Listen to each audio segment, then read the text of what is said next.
Theory itu apa sih? Jadi pertama-tama, Green Theory merupakan salah satu teori yang berkembang dari fenomena yang terjadi dalam dunia internasional, yaitu melihat permasalahan krisis lingkungan hidup global. Kalau boleh tahu lebih dalam, fokus atau tujuannya itu apa ya? Fokus atau tujuan Green Theory yaitu peran lingkungan dan isu-isu terkait keberlanjutan dalam dinamika politik dan kerjasama antar negara. Green Theory menekankan pentingnya lingkungan alam dalam keputusan politik, perdagangan internasional, konflik, dan kerjasama antar negara.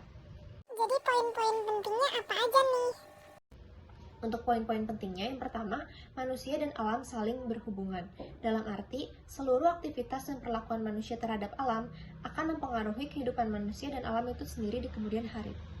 Selanjutnya, Green Theory juga menyorot tentang pertumbuhan ekonomi yang banyak tidak mementingkan lingkungan dan malah menimbulkan kerusakan pada lingkungan. Oleh sebab itu, mereka menekankan perlunya mempertimbangkan dampak lingkungan dalam keputusan ekonomi. Untuk mendorong perubahan paradigma dalam pemikiran politik, ekonomi, dan sosial untuk memasukkan aspek lingkungan dalam keputusan atau kebijakan. Green Theory mencoba membawa kesadaran akan isu-isu lingkungan ke dalam ranah politik, agar dapat membentuk kebijakan, tata kelola, dan tindakan tingkat lokal, nasional, maupun internasional di kemudian hari. Wah, keren banget penjelasannya. Selanjutnya aku pengen tahu Green Politics Theory dalam hubungan internasional apa tuh? Green Politics Theory membantu kita mendefinisikan kembali isu-isu seperti perubahan iklim dalam hubungannya dengan nilai-nilai ekologis jangka panjang dan bukan kepentingan politik jangka pendek. Teori ini juga menyarankan bahwa pembangunan material manusia harus dibatasi demi kepentingan melestarikan alam non-manusia.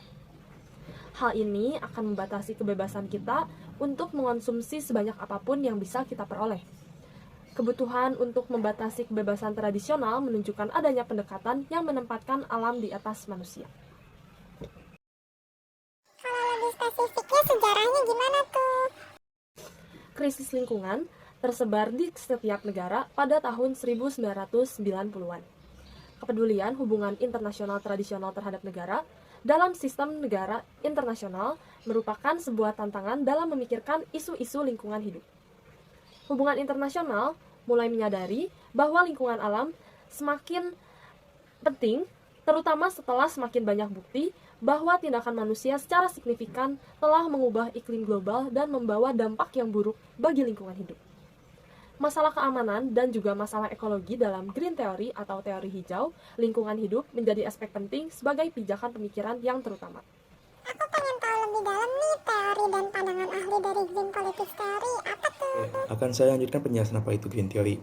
Green Theory dalam hubungan internasional menempatkan isu lingkungan sebagai pusat studi keadilan global, pembangunan internasional, modernisasi, dan juga keamanan.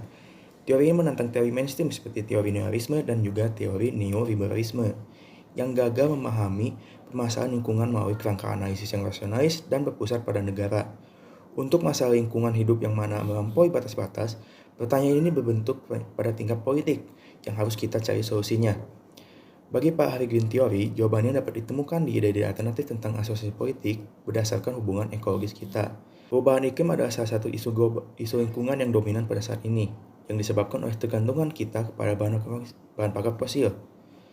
Green Theory membantu kita memahami hal ini dalam kaitannya dengan nilai-nilai ekologis jangka panjang, bukan kepentingan manusia dalam jangka pendek. Kepentingan-kepentingan ini umumnya dicapai oleh negara-negara melalui investasi di bidang teknologi, namun tidak ada solusi teknis yang sederhana untuk mengatasi perubahan iklim yang disebabkan oleh manusia. Oleh karena itu, menurut Green Theory, mengatasi kebuntuan teknis ini memerlukan perubahan nilai dan perilaku kemanusiaan. Oleh karena itu juga, ini merupakan peluang untuk inovasi politik atau bahkan juga perubahan transformatif dalam bidang politik global. Contoh kasus penggunaan politik hijau ini yaitu kebijakan pemerintah dalam bekerja sama dengan Multinational Cooperation atau MNC dan Transnational Cooperation TNC dalam melakukan industrialisasi. Keren banget ya penjelasan teman-teman kita tentang Green Politics Theory. Kira-kira sekarang kalian sudah mengerti belum tentang